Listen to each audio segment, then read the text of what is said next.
Last Man In, episode 102. Today we talk about the Jets signings, a very conspicuous trade between the New York Rangers and the Ottawa Senators.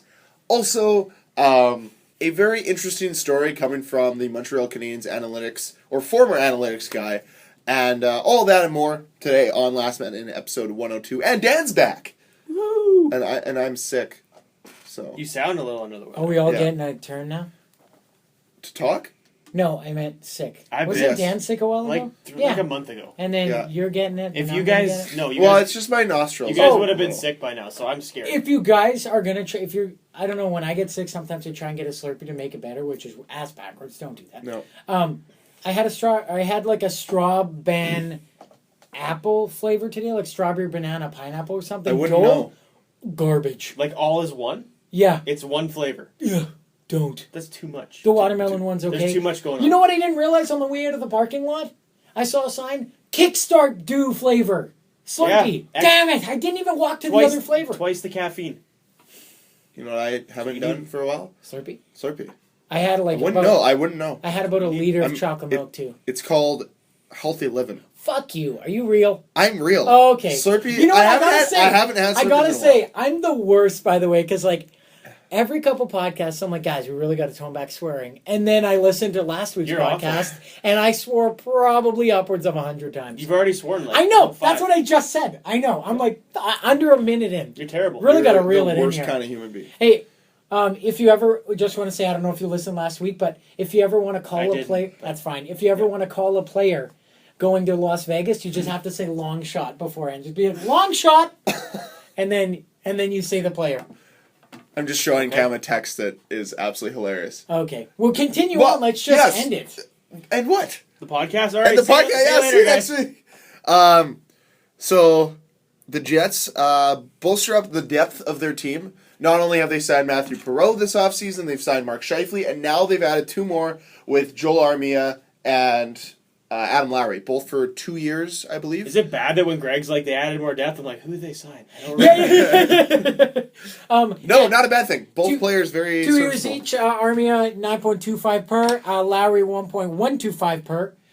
Mr. Lowry, that offseason really, he got the Couturier shake on that one. But he had such a good first year, and then regression. He regressed, but I think he regressed to the player he's gonna be.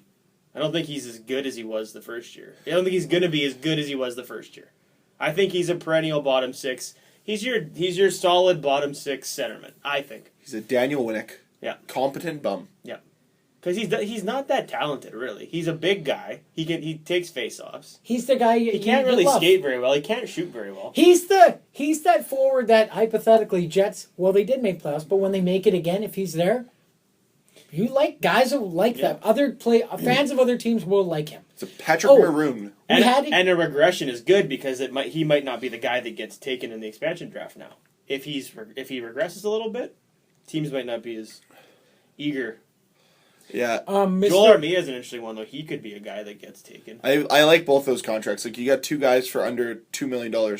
It's funny that I think both these guys are better than Chris Thorburn, and Chris Thorburn makes more money than both. Oh, they definitely are better than Chris Thorburn. Got the best friend club deal, though. So. Yeah, I'm just saying. Oh, that's so mean. I shouldn't say Chris Thorburn gets the, seniority contract. Yes, he does. He's been there for granted, they're both young players. Even once these contracts are done, they're not out of their RFA years. Just shows you how young they are. So that's I was just going to say, we had a comment. Mr. Ryan Lang commented again, so obviously he heard our words. Next episode, I want to know... I want to know in your views what the Jets should do with Trouba. We've talked about it countless.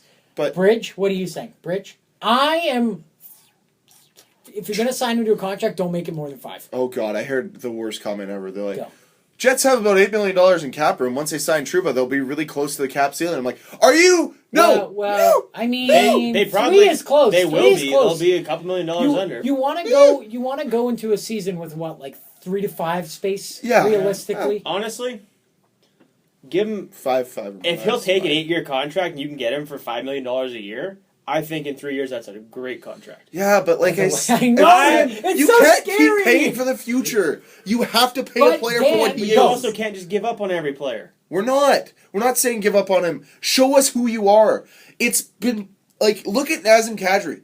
if they had been like, "Okay, we're going to give you $6 million a year for 8 years," everybody would have been talking about how the Toronto Maple Leafs are stupid just because they're like, "Oh, you have the potential to be a first-line player." If he doesn't turn out to be that type of player, it's not a good idea. Let some players turn into those great players. Take chances on guys like Mark Scheifele, got really good hockey players. But when it comes down to a guy that has had one good year, which was his first year, and regressed the other years, has proven that he can't stay healthy, has a potential problem outside of hockey,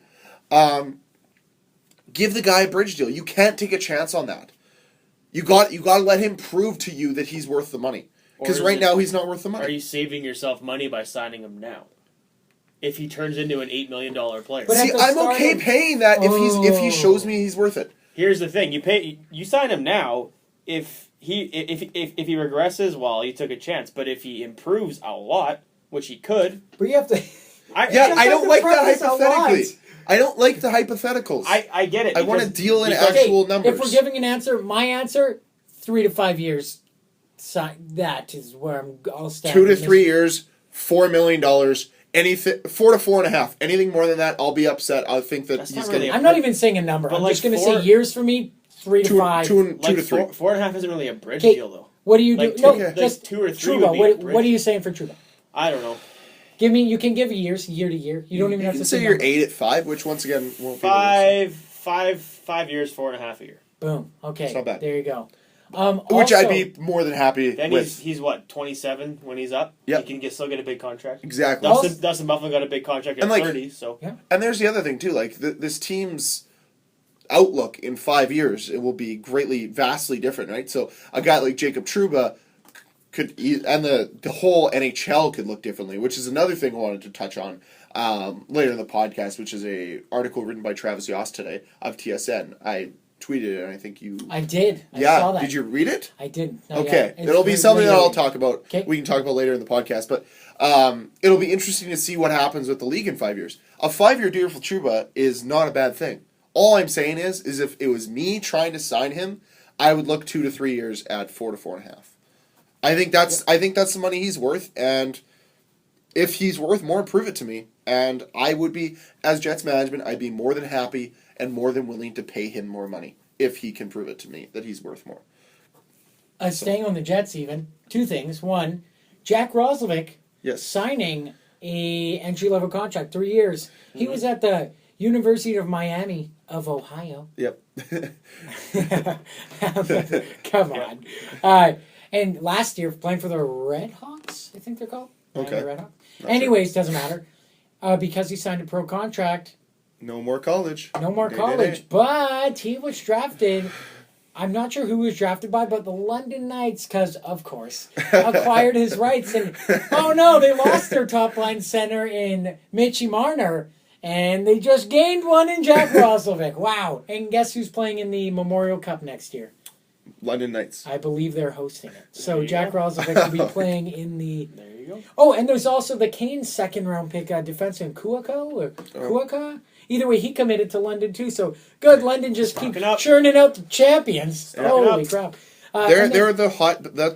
They're where everybody wants to go play. They're a junior hockey mecca. Yeah, every league has one. Like couple years ago for Q, it was St. John's. St. John's. And I would say Quebec's been there consistently decent. And also though, if you factor in if you name even the meccas like London, okay, they're in the GTA, but they are the team. But before London, Windsor was a mecca for 2009 to 2011 because of Taylor Hall. But those are huge cities to begin, or huge areas. And then if you look at Quebec, doesn't have an NHL team and didn't have an AHL team, so obviously they have money because people are putting it into the organization. Yeah. And then you look at St. John's. What else is there? Literally, what else is there? The Ice Caps. No, that was before the Ice Caps. No, but I'm saying what else do you do there?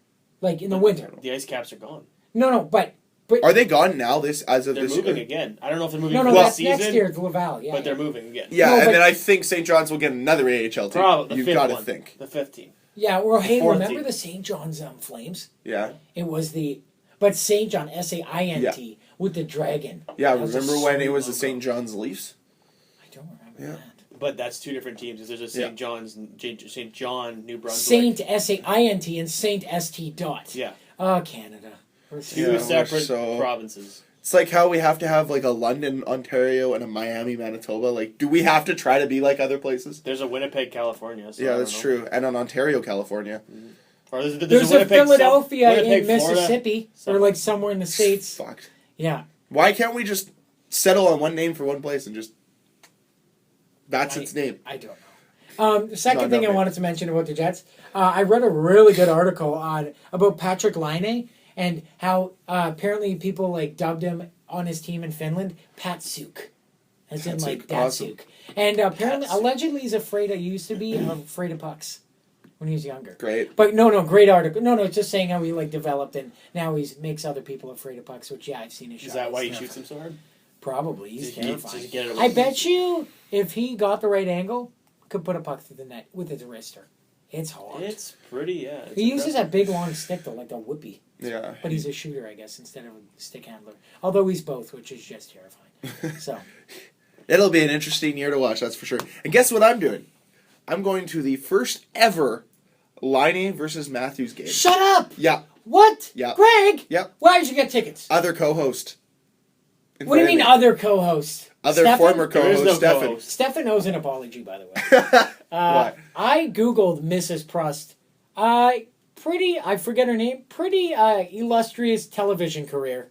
Like, not just from Hockey Wives. So, next time Stefan's on, yeah, he's going to give an apology. But on behalf of Stefan, I'm sorry to Mrs. Prost if you ever come across this.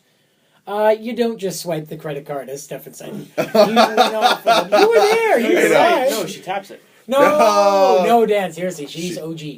How did you get those tickets? He got them and asked me if I wanted to go watch the Leafs play. You guys are dicks. You knew I wanted to. That's an early game. Here's the thing, Cap. How long have you liked the Leafs for? I just like the Leafs as an organization, but I'm not like I don't cheer for the Yeah, Leafs. I just like the Leafs. He doesn't like. He still. Here's doesn't the thing.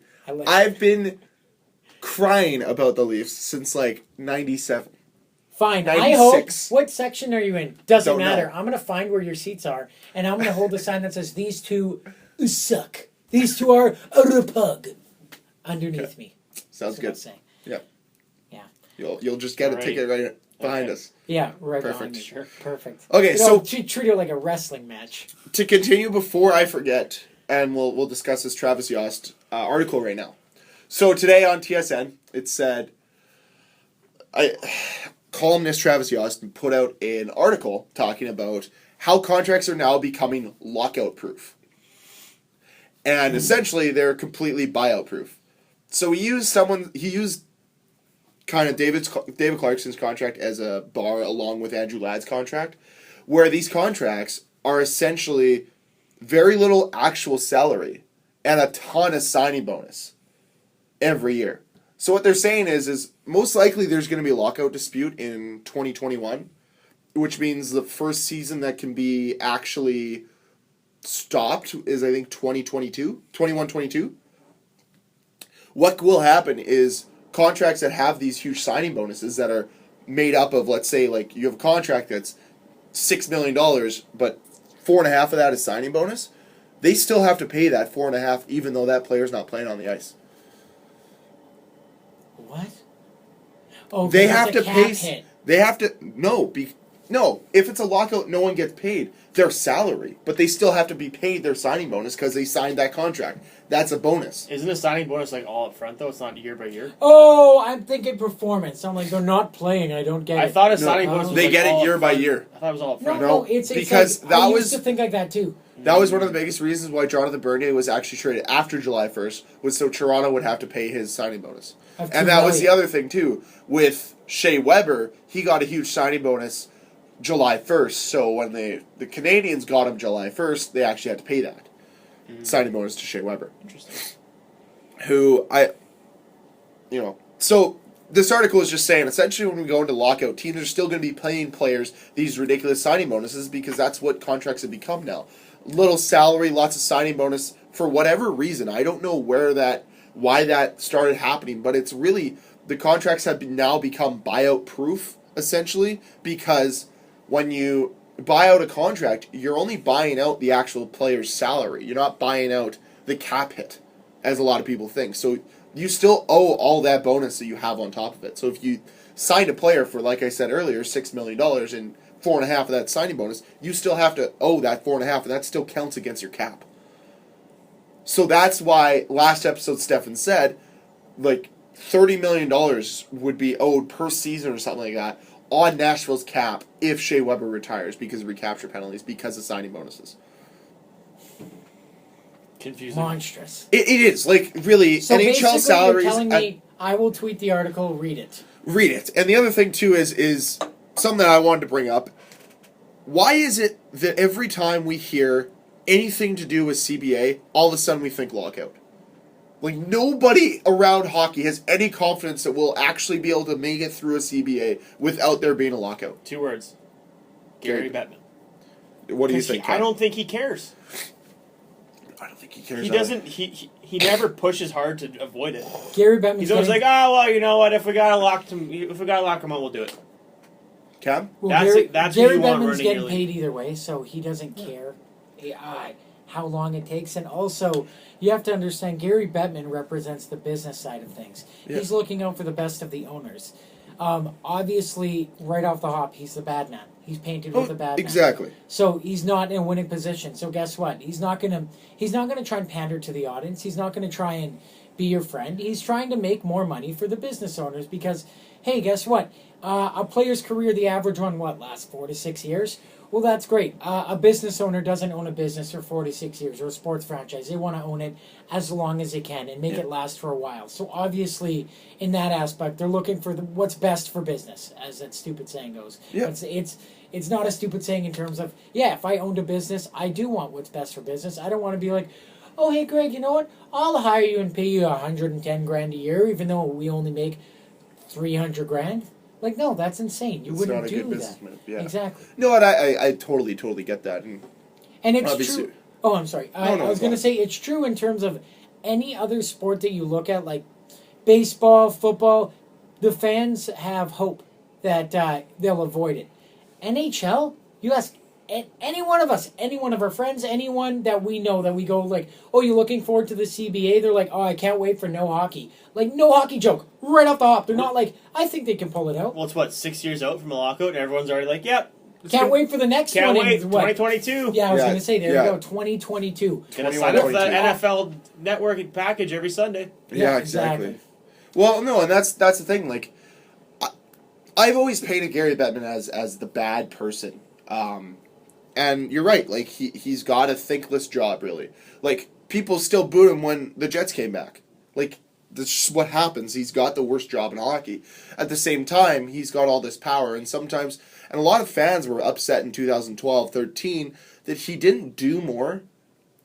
He almost made it seem that the fans didn't matter. We lost half a season there, and he made it seem like, fuck the fans. That's what it seemed like for him. He seemed that all we care about is making sure that players don't make more than we think they should make, and that the owners are making as much, and you know what? The fans will come back. But the truth of the matter is we saw it this year. Lowest numbers we've ever had. The fans aren't coming back. And it's because there's something fundamentally wrong with the NHL. And that is something that needs to be addressed before the next CBA. Because you know what? Otherwise, we'll see salary caps dive into $60 million. Potentially. Obviously, that's an exaggeration. But it could happen. Depending on what happens with the lockout. No one, we don't know what's going to happen in 6 years, but it is a possibility. So, essentially what Travis got, he wasn't trying to be a doomsday person, and none of us are.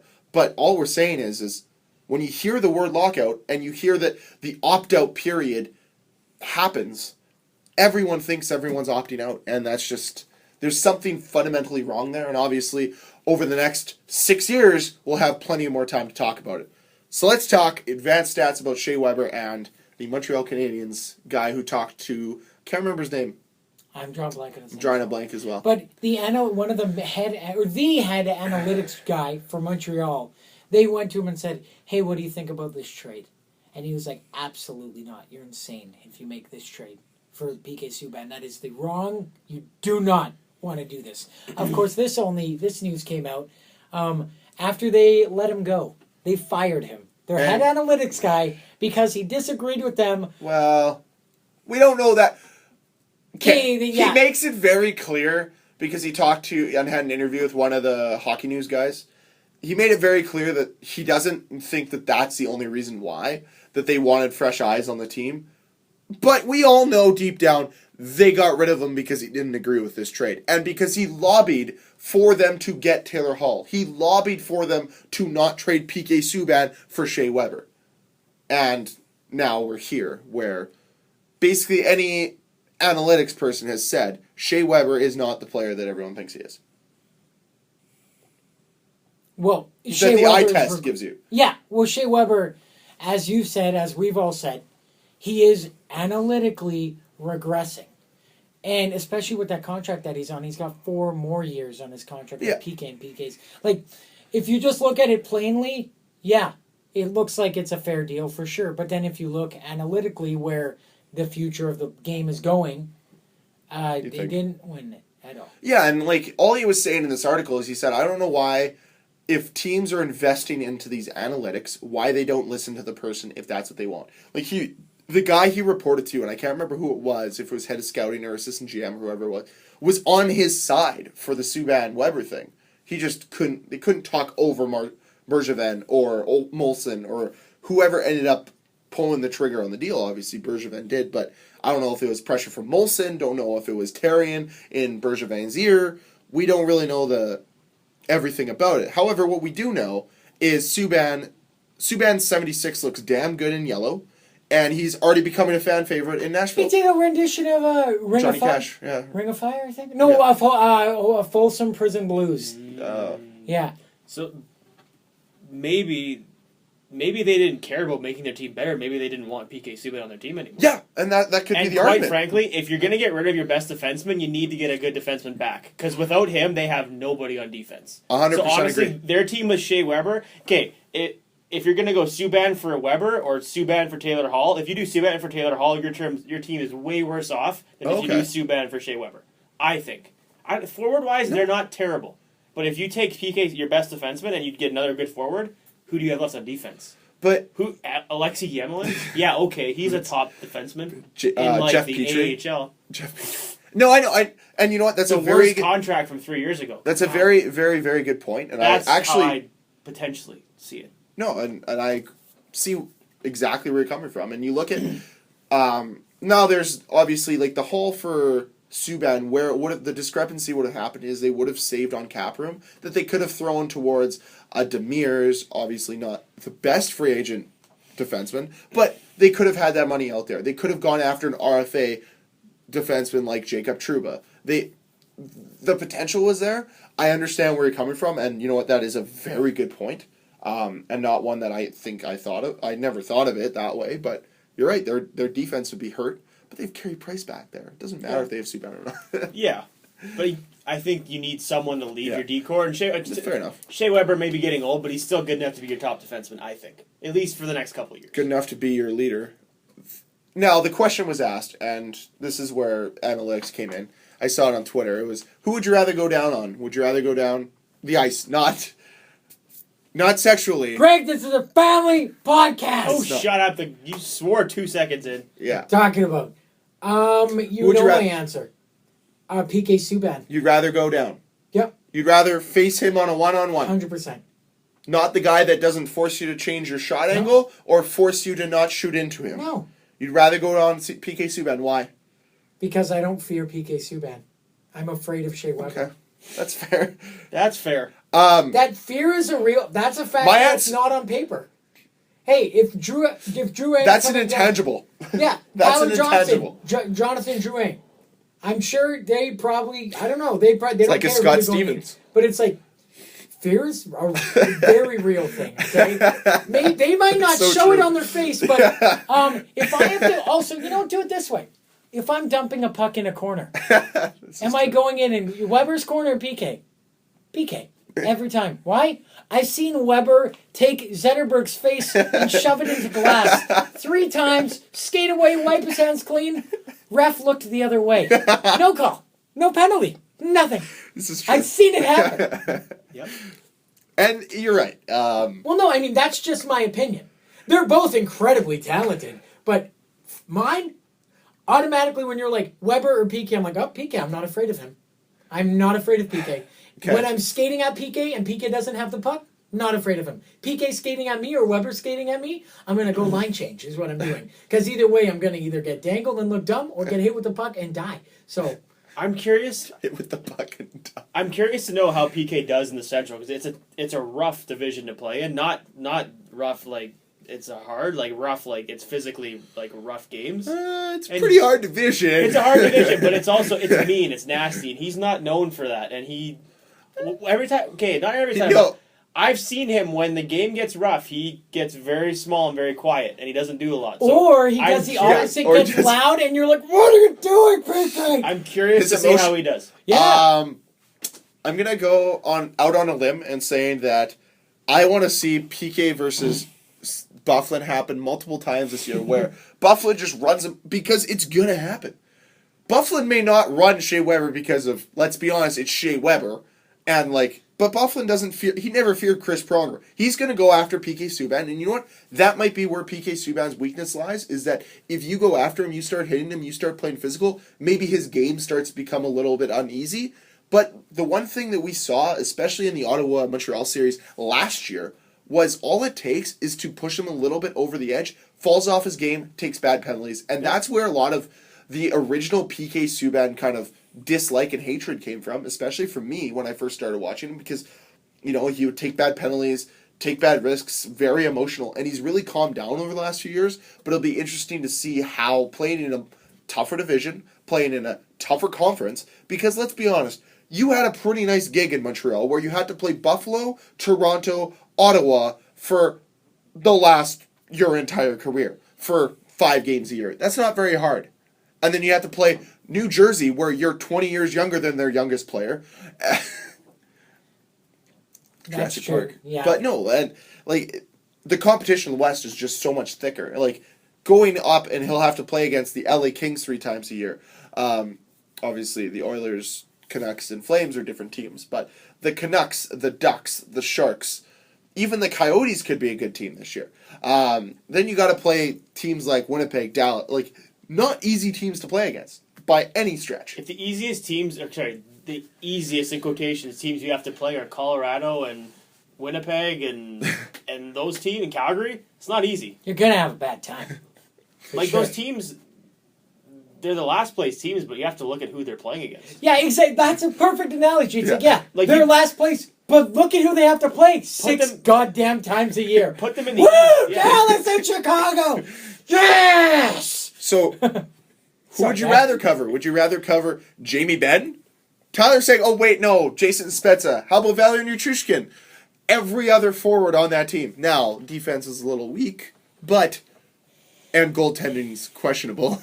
But other than that, it's Dallas is very, very No, but it's true. It's that's fun about every team in the Central. It's okay, Winnipeg, questionable goaltending. Yeah, it's true. But they also have Dustin Byfuglien, Tyler Myers, Jacob Trouba, Blake Wheeler, Patrick Laine now, allegedly. Mark Scheifele. There you go. Oh my God. See, there you go. I forgot the number one center. Nick Ehlers. And then Ryan Little. Let's go to Minnesota. They got people. Boring hockey. They got people, and Ryan Suter never leaves the ice. He's literally on a defibrillator. I don't know what's happening with that guy. He's like, no, guys, I played 38 minutes at regular season. They're like, oh my God, what about playoffs? He's like, oh, 52. I'm actually a corpse. And, I'm not real. And then you have Chicago that has all their studded players, and you have Colorado who has all their young talent. Then you go, every team has their niche, and then you go to Nashville and you look, best defensive core in the league.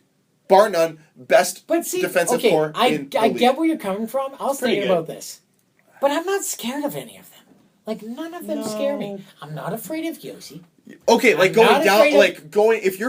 you're Phil Kessel in the Stanley Cup final, I'm not scared of going, to be my best player. Best in terms of if you give up the puck, it's going to be in the other zone. But no, that's not what I mean. All I'm saying is they're probably the best decor in terms of skill, in terms of where you're going to. There's no one else going to take any of those guys out of that top 4. You have to get a pretty damn top end. Realistically, Winnipeg's top four has that weak link of Tobias Lindstrom. You guys are always hating on Toby. I don't get it. He's a good guy. He's not And then nearly, there's no question marks in in his contract. I know. There's no question marks in Nashville's. Oh, we all know that's where you're what coming Roman from. Josi is. We all know what PK Subban is. We all know Matthias Ekholm is. We all know what Ryan Ellis is. We know what they are. And it's tough to play against a team that's that deep on defense. Oh, they're perfect when you have to, because you're matching skill with skill. When you have to play the deep teams in the Central, it's good to have a good top four defense, which Nashville has. So, yeah. They're good. I don't know if they're the best. Well, no, but I'm trying to think. Ekholm and Ellis, off the top of your head, though. They're not. No, they're but not top su- four. they're not, I know, like, but Who else has the four. I'm Top trying to four? go in my head. Winnipeg comes to mind, Winnipeg's close. but then it's like I automatically go to But no, okay. Chicago, but then I'm like, no, that's two. Chicago has two. That's two. And then maybe, even then, like, could you say Jarmelson? Probably not. No. Yeah, see, I'm not taking Shaw. I'm taking Ellis Brian before Campbell's Chalmers. back there now, so that's... Okay. No, and then... He's not terrible. No, we're not saying And that. then TVR, right? That's I'm where we're trying going to think. with? We're going Trevor Van Riemsdyk? TVZ. I'm trying to think who... Chris Campoli. The Rangers... Wait, he's no longer there. The Rangers had a very solid... Like, not the best, but you have Ryan McDonough, Keith Yandel, Dan Girardi, Mark Stahl. That's not terrible. That's not terrible. What? Go. Hey, Ekholm and Ellis for Nashville, they're not nearly as good. But they're very, like... They're dependable. But they're not, super low high end, is what I'm saying. Yeah, but they're not, like... They're good. You could get rid of them and they'd probably be okay. Who are you here's the getting rid thing, for? That's what you're saying. Wow. Any team in the league would hop on Ellis and Ekholm. Many teams in the league aren't hopping on Girardi or Stahl. Well... They're just aging. They're not as good. If you're going to both go by age. And you look at contracts as well. Like Ekholm and Ellis are both on very good contracts, where you have Girardi and Stahl that aren't on the greatest contracts. I think they're both making over $5 million. Girardi got the Girardi. Who's the other guy? McDonough. The captain's contract. He's good though. Oh yeah. McDonough's good. I like McDonough. Just they're aging. Like their window. Did you say Yandel? Is their other defenseman? He's no longer there. Florida's not I bad. said they did. Oh, they did with Yeah, Yandel. yeah. Okay, but no, I'm just trying to think who else they have defensively now to cover Yandel. That's true. Well, I still like. Good. I don't know if I would take. I'd probably put Matthias Ekholm ahead of Girardi in terms of defenseman I want on my team. But that's because he's got the young factor. It's the game. It's an opinion too. It's an opinion. It's the game you play. But really, if you look at it down the league, defense is a very weak position in the NHL right now. Not a lot of teams have deep depth on D, and that's the one thing every team looks for. That's why guys like Jason Demers and Dan Hamhuis and Chris Russell come at such a premium. Where did Hamhuis go? Dallas. That's right.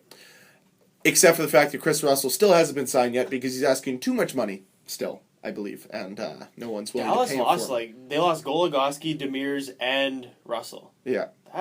That's replaced it with I get that they have some young guys they want to turn the team over to, but that's a quick turnover to the young guys. I agree 100%. That might bite them in the butt a little bit. Where did Goligoski? Oh yeah, he went to Phoenix. Coyotes. Yeah, Arizona. Sorry. As to like this argument with any argument, I saw a tweet by Travis Yost nonetheless a while ago, and it just says he tagged it as if anyone ever asked me to describe the NHL in one photo, it's this until further notice. And there's scouts sitting around a table, and then one of them, it's just like a quote underneath. It's like, he's a star player. There's no doubt.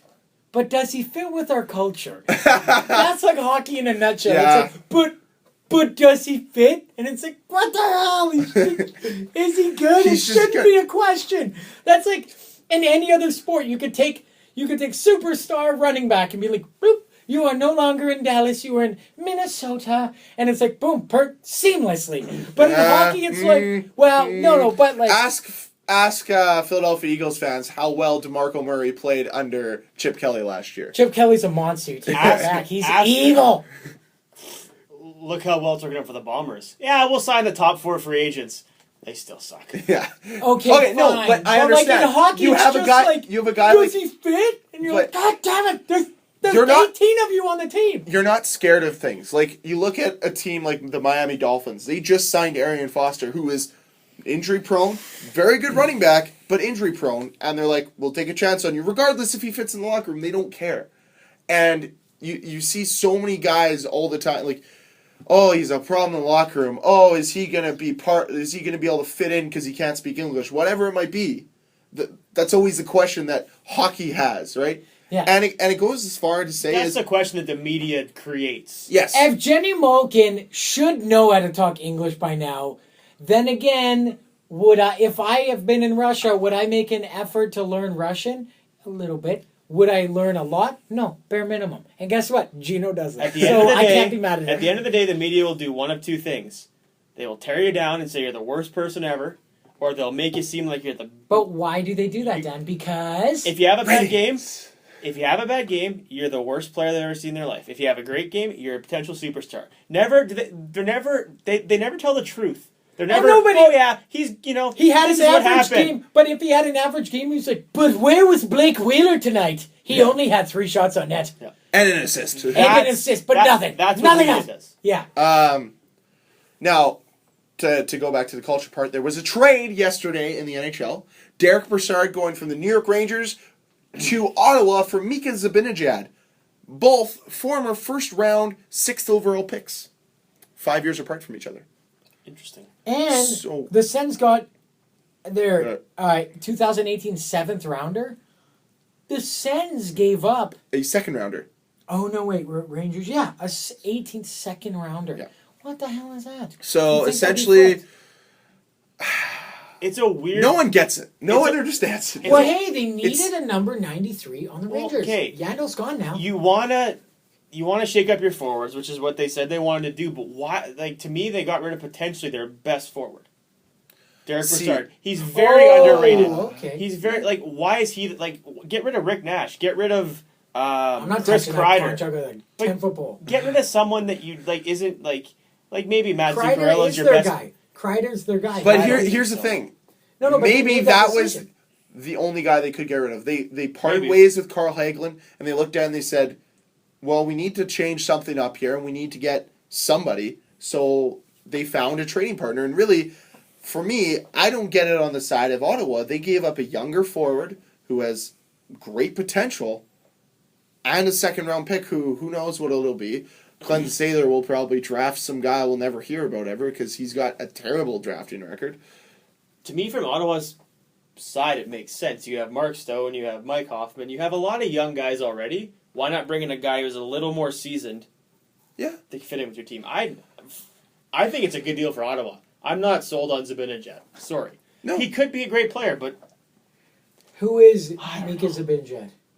Do you remember who Mika Zibanejad is? Yeah, overtime goal for Sweden. And DJ Spins. DJ Spinbad. Spinbad. But I remember Mika Zibanejad because I remember he had lots of hype.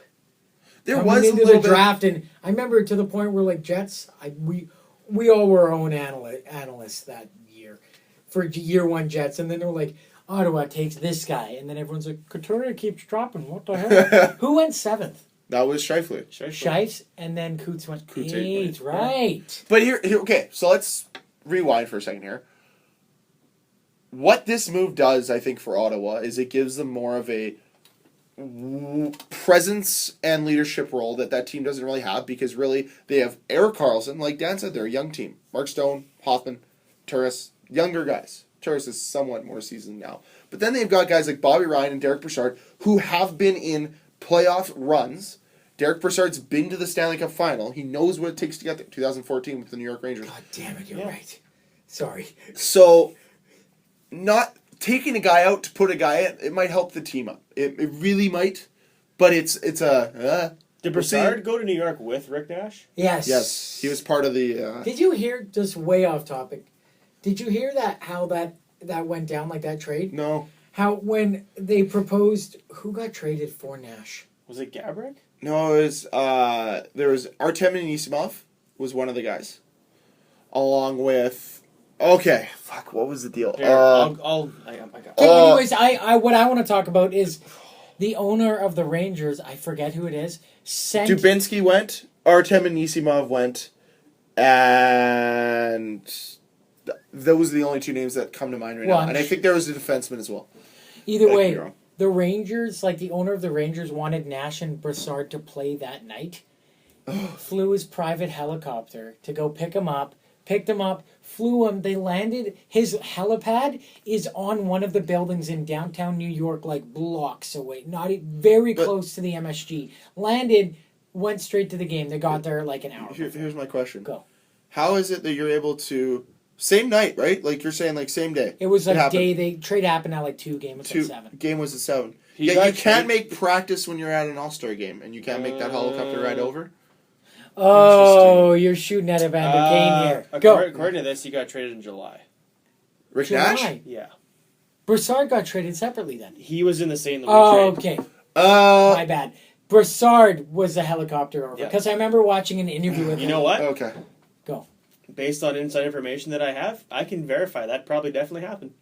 100%. One of those scouting reports Dan was on actually paid off. Lots of scouting reports. Like one paid off. One day. One day we'll know. That happened. I can guarantee you it's something like that. Okay. What else do we got? Oh! Did you guys watch a PK, the 1 hour exclusive interview with PK? No. It's good. Okay, well, I'll tweet a link if you get the chance. It is an hour, but it definitely, like, PK goes all in. Is there going to be, like, a condensed version where they just chopped the Spark Notes? Read the article, yeah. I gotta read? Fuck. No! I swore again. You fucking douchebag. I am the worst. You're the worst. I'm the worst. What's gonna happen when you have to, like, meet a girlfriend's parents? Are you just gonna be like, hi, nice to fucking meet you. I'm fucking Cam. Hey, bud. Sup, bud? Yeah, you gotta have a big thing of dip. A dip. He's gonna be smart and he's just gonna go quiet. Yeah. I don't talk at all. That might happen. You're so different. I don't know what to talk about. So, right. Cam does this podcast. Oh, really? What is it? No. It's you can't hear. 66. Don't open your mouth while you're doing this motion. That just looks wrong. Coming soon, video to Last Man In Podcast. Oh, for sure. Did you see the April Reimer tweet? Yes. Proofs goalies can score. Rhyme time! There's going to be a baby holding it down. Optimus Rhyme. Mini Optimus. Mini Optimus Rhyme. Mini Rhymesman. Mini Rhyme time. Phil Kessel had his day with the cup. Brought it to Toronto. Brought it to see sick kids. Drank out of the cup. Amanda Guy probably went into that room and destroyed families. He ripped everyone apart. The guy has no character, no class, terrible hockey player, on and off the ice. If I were him, I would take it to the Leafs GM headquarters. I would have showed up with it. Hey! Didn't see you there! Turn around and break the glass door on your way out with it. Just what he should have done is he should have grabbed it and just walked it around the ACC and should have been like, this is what I wanted. This is what I always wanted. And then had one singular hot dog and just ate it slowly. One bite at a Jumbo time. dog. Take 6 bites. How many average bites do you take for your hot dog? I think I've got like 5. Yeah, maybe 4 or 5. 4. Yeah, 4 or 5. 4 between 4 and 6. No, but like it's like, okay, how do you start off? Because I do big bite and then I bite both ends because I don't want all bread. That's weird. My pizza, I eat the crust first, and then so do I though. And then I don't fold it though. What do you do? What are you thinking? I just start at one end and go through the end. What? Yeah. No, you need strategy. Because then you get all bun at the end, and then you're like, ugh, gross. No, but nice soggy, like, ketchup-y bun. And you know what? At the end is good. Not ketchup. If you load it, you got the relish, the pickles, the onions, the mustard. You get a bun with all that in the middle, it's fine. I'm still corner. End. Okay. Middle. Did we ask this question last year? Wait. I can't. Go. Okay, go, what were you going to say? Well, Kessel. Yeah. What I was going to say, there's a picture of him and his trainer. Trainer's not even smiling. I'm like, what are you doing? Kessel's even smiling. Oh, and Amanda Kessel does a video for drinking out of the cup. Gonna watch it. Careful when you watch it. Why? Because you'll be very turned on. She is attractive. She's good looking. She is a very good looking girl. She could cross over both ways. I mean, what's not to like? She can play hockey, is what you're saying. Play hockey. Okay. Mm-hmm. What did you ask last year? I don't know if I asked this last year, but if you had your day with the cup, what would you do? Have friends and family over. And I am going to... I'm not saying where I'd go. Oh, well, I'll say where you go because you guys wouldn't know. Because it's not like I'd win the cup ever. I'd go to a place that I actually enjoy camping. I'd take it to Hecla Island. And I'd have friends and family there. That's what I would do. I wouldn't throw a rager. I wouldn't take it to a club. I do friends and family at one of my favorite places. Dan. What was the question? Day with Cup. Day with the Cup. What would you do? I don't even know. You only get a day. Allegedly, One some day. people get 2. Well, you got like Definitely. you kind of get a crossover. You got it like one night, and then it crosses over to the next day. Then it Definitely go travels in the children's hospital. Definitely. Oh, yeah. Well, I mean... No, Then no, they have a you're Damn you're done. it. You're Yeah. done. No, you can't. Yeah. Definitely would do that. And I don't know. I think I'd take it up to Lockport, go to Skinner's, get a hot dog, sit on the beach with it for a little while. Is that a shot at Kessel, or you would do that? No, I would legit do that. You've never been to Skinner's? Oh, dude, delicious. Come on. Oh, I'd take it like, and on my And way then, out to... No, my day's done already. I don't know. Damn it. That's still a great day. I'm trying to think of how to cap it off. And I Friends and family, barbecue. probably, yeah. What would you do? Well, I'd have to go visit the children's hospital in the morning because Oh, we gotta yeah, be good because I Samaritans. didn't? That We way? gotta be good Oh, Samaritans. God. It's fine. You're an asshole. yeah. I would do one of two things. I would either go to my favorite place, which is Clear Lake, Manitoba, and I'd go play golf with the cup next to me, or I would rent out, because I'm rich, rent out Fun Mountain for my friends and family and go water sliding with the cup. Because how much fun would that be? You hold the cup as you go down a fucking water slide. Someone did that. One of the players did that. Would you fill the cup with Slurpee and drink the whole Yes, thing? I would. Hell yeah. Okay, well, now if we're getting technical... No, you My already... day's you gone? Yes. Damn That's what you it. get for going first. Yeah. I would walk into Sewer. 7-Eleven with the cup, be like, can I fill this up? That'll be $3. It's fine. Pay Just with like underneath it. pay with $100 bill. Just take it. Keep the change. Woo! Everyone walks out with me just holding it in two hands, just like, this is delicious. What flavor? What are you doing? Deep Easies only. Only Dr. Dr. Pepper. Peasy. That's a all lot the of way. DP. Only Dr. Pepper. What if you get like a nice little like cardboard or plastic thing that like Divided into divides four? it into like 4, then you get like 4 different. Yeah, flavors? then we do Oh, Dr. now Pepper. Greg's allowed to change his Yep. flavors now too? Yep. Okay. We're making variables. Yeah. Faking dreams. Okay, fine. Okay, we got Deep Easy. What Yes. else? Orange, Ooh. cream soda, and then grape. That's a good one. No. Come on. Grape. Oh, No. whatever. I keep it, or banana. Banana's also What good. the hell? Banana's delicious. Peach fuzz flavor? I've Not never bad, tried it. not I've never bad. tried it. Have you guys had the Adventure worst I really flavor? want a Slurpee now. Thanks. You just That's said. my No, idea. the worst flavor of all time ever. I will never forget this. Okay. Pina colada. Did you guys ever have that? No, because I don't venture It away was- from Dr. Pepper. It was very. Yeah, it was weird. See, I made the mistake Pina of... coladas are delicious, but it did not taste I didn't like know a what pina pina colada was, but Pineapple and coconut, dude. I don't like coconut, so I didn't realize. Okay, so it was fun. Oh, McDavid. There was a tweet of him. I will retweet it of him doing. He's like, working on my speed and my stick game, and it's him doing a ladder, like a foot ladder, while stick handling without even looking. He's good. Nice. Was there anything else that it teased that we haven't gotten to yet? I don't think so. Three But s- we have to okay. talk about a certain Central Division, 2 Central Division teams, real quick. Greg, how does it feel to be a rich man? How does it feel? I don't know. Your doppelganger signed a very big Yes. contract. Oh, he did. Let me tell you guys. It was such a big contract that the score got it screwed up and had to send me a correction notice. Really? Because Jamie Ben Jamie Ben. Jamie signed Ben. an 8-year Oh. contract. Yeah, Jamie Ben, 8 years, 76 mil, 9.5 per. But it doesn't What kick is in. Tyler? How old is he? 26. 2 years older than us. 26. 28, 26, 27. Yeah. Good Turning deal. 27. Good deal. He'll be 32. Fun. He, Whatever. 32. no, he'll be turning 34. Or 34. At the end of the Oh, deal. okay. 34, 35 by the end of the deal. They locked him up forever. price. I know. He's got the forever. deal. That's a lot of money to be paying a 34-year-old. Here's the other thing, is they'll have both Lettinen and Niemi off the books at the end of next season. You better hope So- they do. They will, because they're both UFAs. So they probably won't re-sign them for anywhere near the money that they're currently at. And Tyler Seguin's current contract doesn't expire for the next 3 years. So they're fine there. They're going to have an interesting summer, or I think it's either next summer, or it's the following summer, because they lose like Jason Spezza. They lose some of their older, and Patrick Sharp's in there as well, as guys they lose. Oh yeah, fuck. There's another fucking great forward for Dallas, Patrick fucking Sharp. Why don't they send one of these good forwards for a goalie? Or a Seriously. defense, because they don't have money. Like, what? Who's going to take Carl Lenton at $5.7 million? Yeah, No I one. guess. Who's going to take Niemi for $4.5 million? No one. Yeah. All I let you know that now. Oh, here's another signing. Yeah. I don't know if... I mean, he's good, but I don't think he's that good. Jaden Schwartz, 5 years, 26.75, 5.35 per. This is another... we'll pay you for what you're going to do in the future. He's like a 50, 60 point guy, though. That's yeah, 67 is upper echelon. For 50, 60 points, that's pretty That's the good. going rate. It is the going rate. They just lost David Backes. They have the money.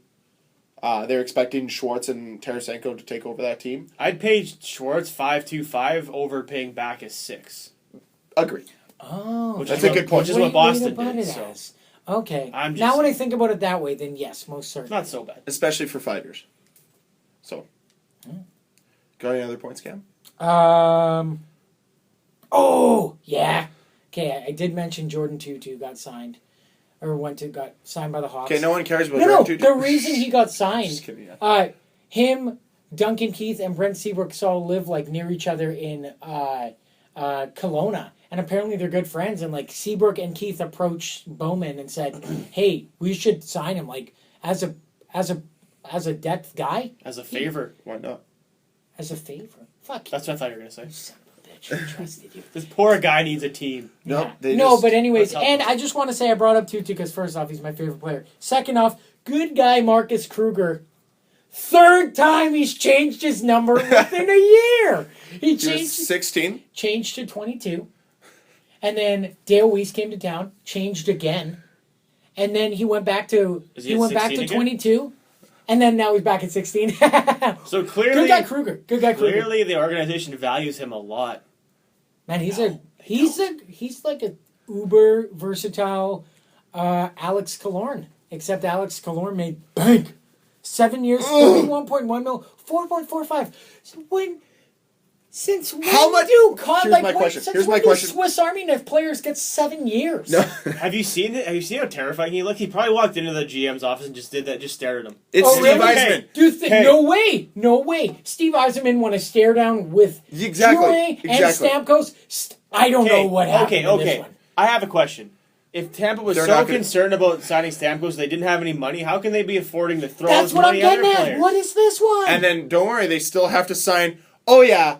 Jonathan Drouin? No. Next year? Next year, Kucherov Drouin. And Johnson. they have to sign... Okay, next year they have to sign Johnson, Platt, Drouin. This year they still have to sign Kucherov. Oh, Like, yeah. honestly, Did you see Kucherov's I- tweet? Must be nice. Because, like, Killorn, like, tweeted, like, a gif of him, like, not him I dancing, honestly, but someone. like What? Killorn, I would have just let him just trade him. Let him. No, I would've let him like, walk. he's a great player, for sure. But he always when you plays with compare him Stamkos. to like Palat, Kucherov, Johnson and Drouin are probably all more valuable than he is. And look Agreed. at that. They just set the line. If he gets 7 years, you bet your ass I want that. At least that. That is my And if jump he gets point. if he gets 4.5 or 4.25, what are the other guys gonna get? I'm sorry, Starting but... at 5.5 at least. Bad deal. Go. I agree, Dan. Bad deal. Legitimately, that's a top 6, is what we're saying. Drouin, Stamkos, Killorn, Johnson, Kucherov, Palat. That's a top 6. They have Ryan Callahan too. There you go. That's the contract that's killing them right now. $5.6 million. The guy's outside their top 6. He's hurting that team immensely. It's the 5 mil bridge. It's a 5 mil gap. Anywhere between, like, what is it, 4.5 to, like, 6? About If you're not a... Oh, those contracts. Just, God, look at Columbus. We've talked about it so many times. Just awful. You don't Well, like look so at- anywhere 4.5 to 6 is not a good. Not It's a a, good no, it's No, a dangerous it's a very contract. dangerous. It's dangerous. No, 'Cause it's 3.5. either works- No, 3.5 to 6. You look at every team has that one contract. Look at the Jets. Enstrom and Pavlik, both in that range. Both not very good deals. I think the Jets probably have the best contract in that range, though. Well, yeah, I mean, 4 mil. Well, there's a... We can Formal. talk about it always. But, nonetheless... Like Wheeler for what he makes. Well, no. That's not what we're no, saying. we're We're saying saying it's a it- No, I dangerous know. area. I'm Yeah. saying there's. I mean, Dubinsky for Oh, Columbus. they work out He's getting great. $6 million. He's not worth. He's worth half that. Like, Uh, well, maybe Dare 4. you. 5 probably. I don't know. If Nick Foligno making 7 or 6. He's a whatever. captain, you shut up. He had one. Good he's year. an all-star. One good year, and he He's got Easy, Dan. one good year, and he was in the All-Star game because it was in Columbus. We have a Columbus fan who You're listens. treading just on saying. light water, Dan. He's the captain, and he's an all-star. Okay. Either way, we got to wrap up here for episode 102 of Last Man In Podcast. Check us out on iTunes. Last Man in PC on Google Play. Wherever you get your podcasts through Google Play. Last Man in PC. Check us out on Gmail if you want to send any comments to us at lastmaninpc@gmail.com. Also our Twitter at lastmaninpc. And I think that's all the platforms we're on. And I'm out of breath. So see you guys next time. Also YouTube, Last Man in Podcast. Check it out there. I just want to say, closing note, I would totally take it to the children's place as well.